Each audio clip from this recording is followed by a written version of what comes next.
Welcome back. You are not going to believe who we have today. I know a lot about history, but there's a whole lot of history I don't know about. I now know a whole lot about Teddy Roosevelt and his son Kermit. How do I know it? Bill Lemanski, an incredible author. My name's Dacquino. Today, you are going to learn about Teddy Roosevelt and his son Kermit. Bill, welcome to the show. Thank you for hosting me on your show. You nailed me, man. I read the first few pages of this book and I was hooked. I didn't even know there was any such thing as a Kermit Roosevelt. The only Kermit I knew was a frog. Yeah, most people don't know of Kermit Roosevelt. That's why he was a fascinating character to research. He's an absolutely fascinating character. Tell me who you are. Tell me what you do. Tell me about Bill. But then tell me about how you got involved in this whole Kermit story. Well, I have a pretty varied background. When I was a young man, I served a couple of tours of duty in the Vietnam War. I have an engineering.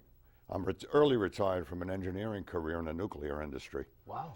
I did a lot of writing in that capacity, a lot of technical papers, reports, specifications, etc. So investigation is not new to you. No, not at all. Investigation is a very high-risk enterprise, which nuclear energy is. But as a result of my writing, while I took an early retirement from the New York Power Authority and Entergy Nuclear, and I like writing. To me, it's akin to engineering. Yeah, and you it's do creative. it well. Well, I spent about 5 years as a freelance writer for the Strauss newspaper company after retiring. I wrote a number of magazine articles, and I have been, for many years, both a fan and a student of Theodore Roosevelt. I've read literally hundreds of books, either written by him or about him. And his son began to interest me considerably, Kermit. So I stopped writing for the newspaper company because I wanted to research and write a book, which I did. And I've published 2 other books subsequent It's fascinating to that. because, as I said, most people don't even know who Kermit is. And his life was fascinating. And another thing, I hate to even admit it, but I was astounded at the fact that Teddy Roosevelt was in his 40s when he was president. Yes, the youngest president to gain office at that time. And when he came into office, his son Kermit was only like 11 years old. So he was in there for 8 years. So Kermit spent all of his teenage years as the president's son. That's true. Well, TR gained office, as you may recall, after William McKinley, President McKinley, was assassinated. Right. And TR was the vice president, so he took over the office. But that was relatively at the beginning of the term, right? Yes. I think it was like 1 year into the term of TR as vice president. And then he got reelected and served a full 4 years following that. Yeah, so interesting. Now, you have a photo of the two of them, Teddy and Kermit. Yes. And this photo tells a lot. Talk to me about that. This is the cover of my book, Lost in the Shadow of Fame, The Neglected Story of Kermit Roosevelt, a Gallant and Tragic American. This image was taken on their African safari after Theodore Roosevelt left office. And it depicts Theodore Roosevelt, Kermit Roosevelt, and a South African Cape Buffalo. Now he's only about like 20 years old, right? Yes. He, in fact, he was released from Harvard University, where he was attending, to go on this expedition, which lasted about 9 months. And it's wild because here's this guy, he's the president of the United States. He's now still in his 40s. And what do you do with the rest of your life? You've been the president of the United States.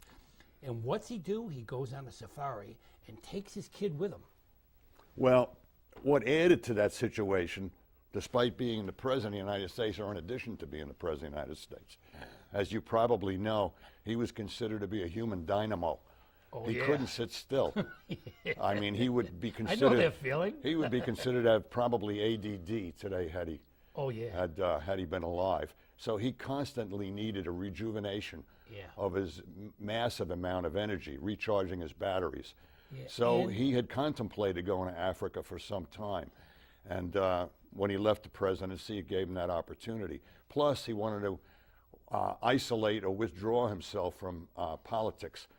Now, you relate to that well because you yourself are a game hunter. Is that true? Yes, I've hunted Africa multiple times and across North America from New Mexico up to the Arctic, where I hunted with Eskimos.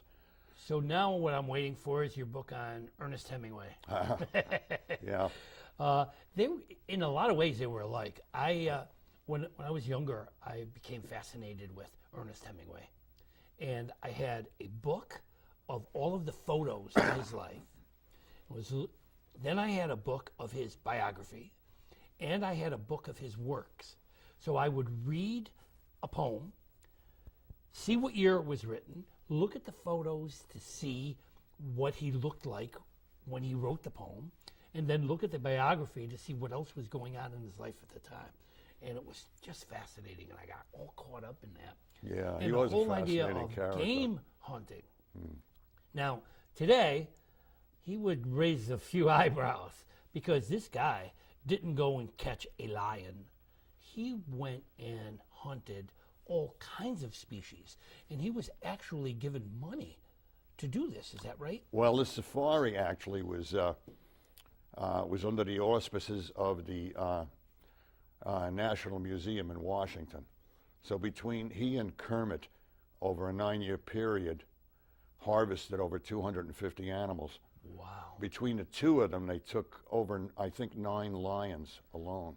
He would have some groups many. screaming. Well, you know, at the time, it was very controversial, even then. Even then. And I'm talking 1909, because 1910. the idea was to go and find species of animals that people haven't seen. I mean, these guys were, well, they weren't hunting near the zoo. No. They were in the middle of tropical forest. And well, TR believed that he was actually contributing to science, because in that period, that era, all of the national museums, all of the museums around the world were looking for family groupings or settings of various game animals that they didn't have. Yeah, some that they hadn't seen. Exactly. So he felt he was contributing to science by providing these specimens, which he did with just about all of those animals that he and Kermit shot. Yeah. He and Kermit kept a few trophies, but not many. Most of them, incidentally, when I researched the Smithsonian in Washington, many of them are still in crates. Wow. And they're studied by various zoologists to this very day. Right. You know, the skins and hides and horns and everything that they collected, but most of it's not on display. And this was a very dangerous mission. It certainly was dangerous. Aside from the animals providing a high degree of danger, yeah. And Kermit was a very careless individual in the manner that he conducted himself. But there was also disease. There was the questionable condition of the natives in terms of dealing with people, because much of Africa, the continent at that time, was undeveloped. A lot of it was even unexplored at the time. So it was a very dangerous So he expedition. really did contribute to scientific knowledge. Oh, he certainly did. Well, he was one, as a young man, he was one of probably the most knowledgeable person on North American game animals. And he was a taxidermist. He taught himself taxidermy and so on. And Kermit apparently inherited a lot of those interests. TR also was one of the first conservationists in terms of game animals. He was the founder of what's called the Boone and Crockett Club, which is an organization existing to this day, which contains probably the best and most dramatic horns and hides of North American animals. So it's like a hunter's club? No, it's what it is. It was originally formed by TR to be able to show to the American public of what animals are indigenous to North America. And the collection would travel around the United States to educate the public, and it's still in existence. The rest of the world has an organization similar called, it's a similar organization except for big game animals around the world, called Roland Ward is the name of the organization. Wow. Now, some of his men lost their lives. Yes, yes. And both Kermit and he came down with tick fever. Wow. They were both suffering from malaria at the time, which TR contracted in Washington. What a father-son team they were. There was still a lot of swamps in Washington at the Yeah. time. But Kermit went on through his life, which I'll discuss, Yeah. collecting rare and unusual species of animals around the world, in addition to actually bringing back some heretofore unknown animals Wow. for the great museums, for the Smithsonian, for the American Museum of Natural History, for the Field Museum in Chicago, which sponsored some of his expeditions during the 1920s. So now, did he finally graduate? Well, let me explain to you a little about Kermit. He's a remarkable character. Yeah. In fact, you had asked me how I got involved in researching him. I've been a student and admirer of Theodore Roosevelt for many years. I've read, as I said, hundreds of books either by Theodore or about Theodore.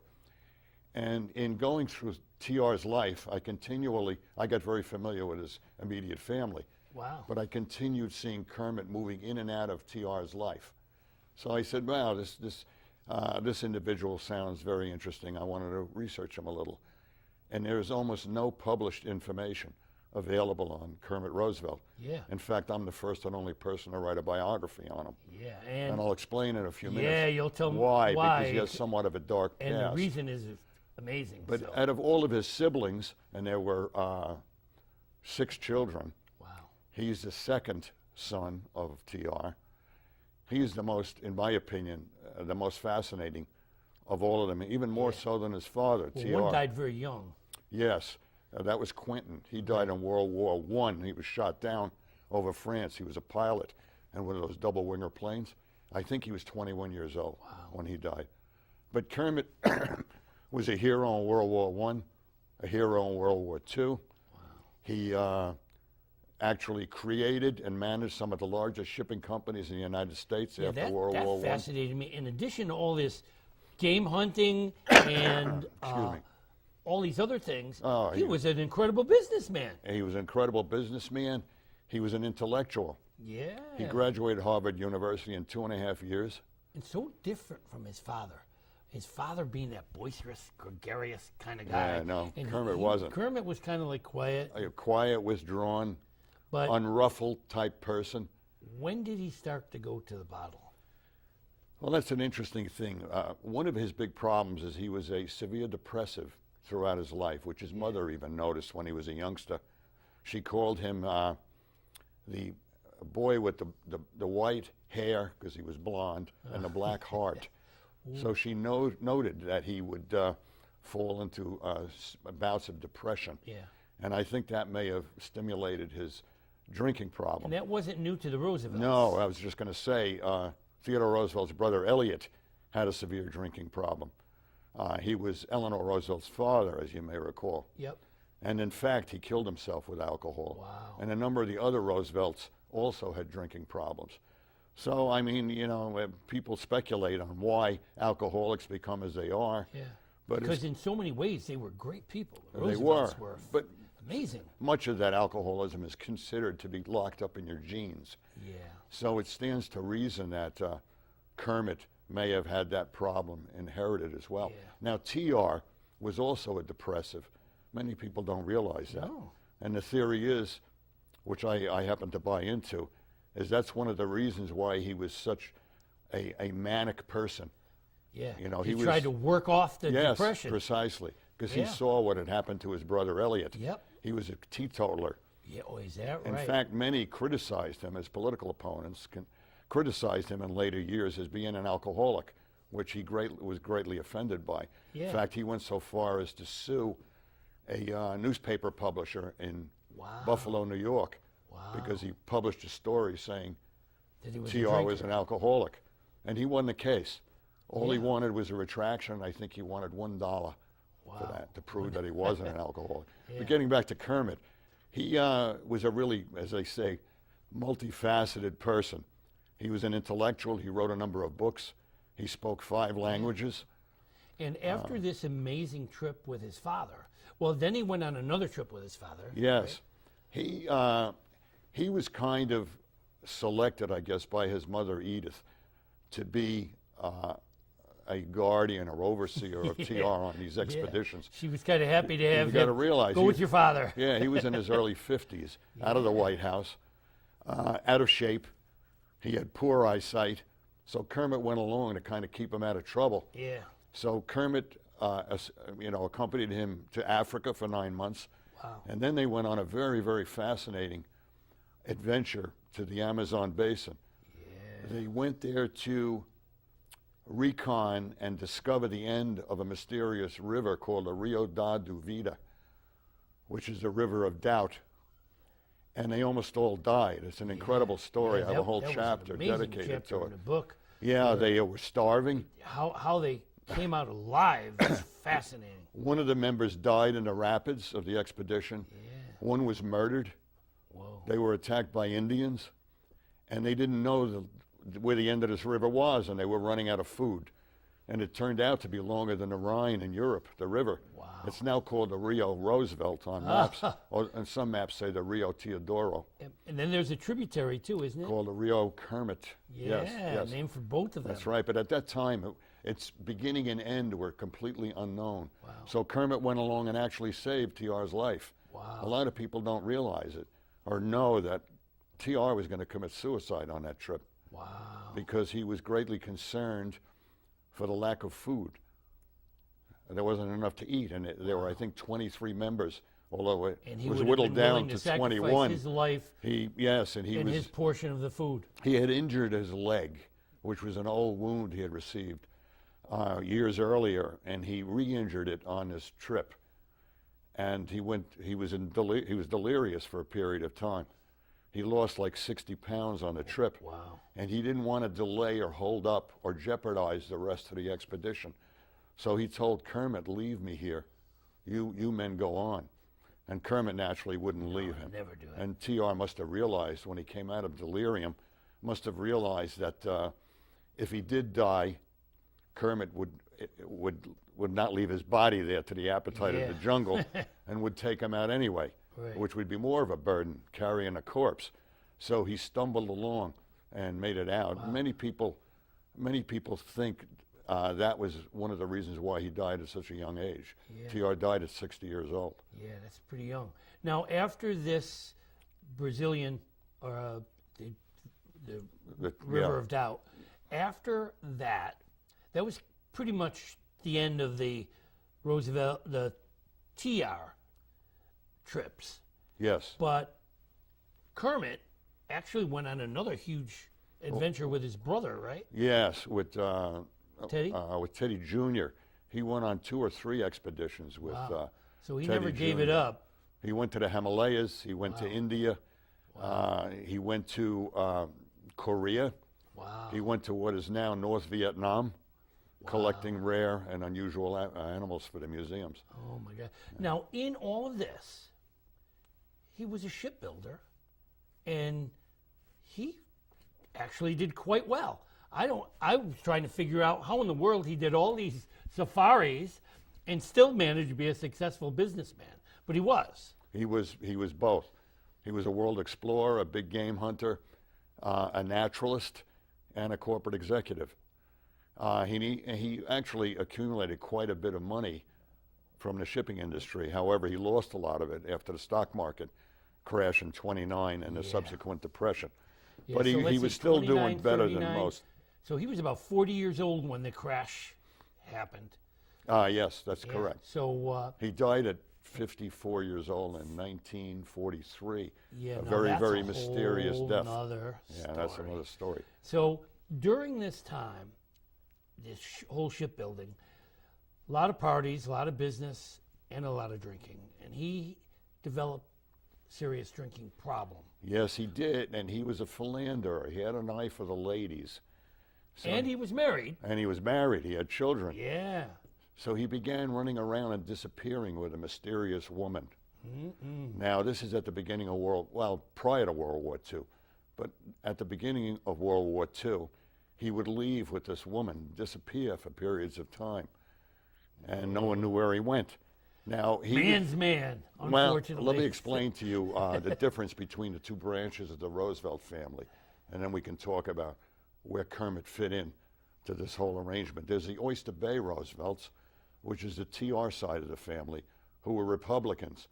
And then there's the Hudson River branch here in Hyde Park, which was the FDR side of the family, which were Democrats. And during the 20s and 30s, both sides of the family hated one another. They didn't speak for various reasons without going into the details. But Kermit was the only member of the Oyster Bay Roosevelts who was apolitical. He didn't care about politics. And he maintained a very close relationship with FDR. In fact, he and a very wealthy William Vincent Astor, who was a good friend of his, organized an amateur spy network in the early 30s where they had a rented brownstone in New York with an unlisted phone number and address where they would meet monthly for dinners and lunches with all of their wealthy world-traveling friends. They would compile their observations, and Kermit would pass it to FDR. So they were very close. And FDR began to really worry about Kermit when he would disappear. Now you got to realize this is World War II, the early 1940s. FDR was the commander-in-chief and president of the United States. Kermit was a well-known person in that period of time, nationally known individual. So anything he did would have been in the newspaper. If it had been today with the internet, it would be terrible. My God, he would be on. He would have gone viral 1,000,000 times. Absolutely. He became a threat to FDR. FDR soul searched about what to do with him. For a period of time, he had J. Edgar Hoover send FBI agents to find him and surveil him and this woman. There was a possible concern that she was a German agent. She came from Germany. I had difficulty getting much information on her from the FBI. I did get some, but it was heavily redacted in the documents they sent me copies your own hide. So at any rate, you're right. So at any rate, FDR didn't know what to do with his cousin. So he contacted the American Museum of Natural History in New York, and he asked the museum to send him on an expedition to South Africa to get rid of him. That fell through. Now you got to realize he was a hero in World War I and became a hero in World War II.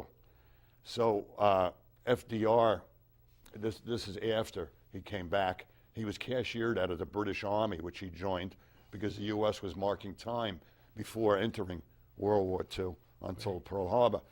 Kermit had to get involved, so he volunteered, and the King offered him a commission in the British Army. But then Winston Churchill cashiered him out of the British Army because of his drinking problems. So here he is back in the States. FDR didn't know what to do with him. So he finally gave him a commission as a major and sent him up to Fort Richardson, Alaska.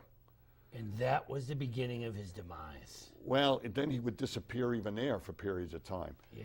Finally, he was found on his bunk with a bullet through his head on June 4th, 1943. And the part about that blows my mind, let me get it. Go ahead. I spent 3 years researching Kermit because it was very difficult to find any information on him. The largest store of information is in the Library of Congress. There's over 53,000 items in the Bell and Kermit Roosevelt papers there. And I spent 3 weeks there digging through all of this. So I compiled all this information and put together his life as best I could with one lacking piece, which was his military record. Now, it was in the National Archives. So I contacted the National Archives, and for almost a year, they gave me a runaround. They wouldn't release the information. It was classified for decades after his death. But it was declassified I think in the early 1960s. And they just wouldn't send me any information on it. And even his mother didn't know how he died. She died in 1948. She died not knowing. 5 years after the death, she still believed that. No one knew. They concealed it. They concealed his death. Time. She thought he died of heart disease.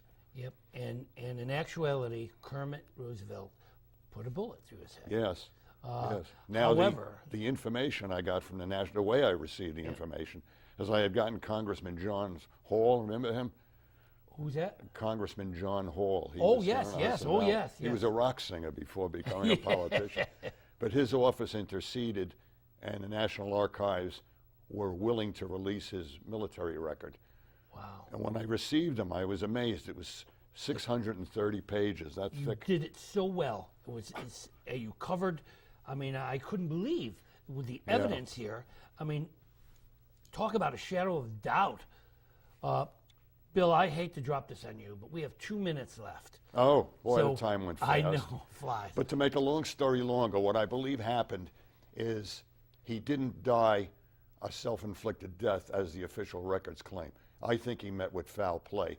And in the book, I go into a lot of fine detail and I'm to telling build you, my case. talk about shadow of the doubt.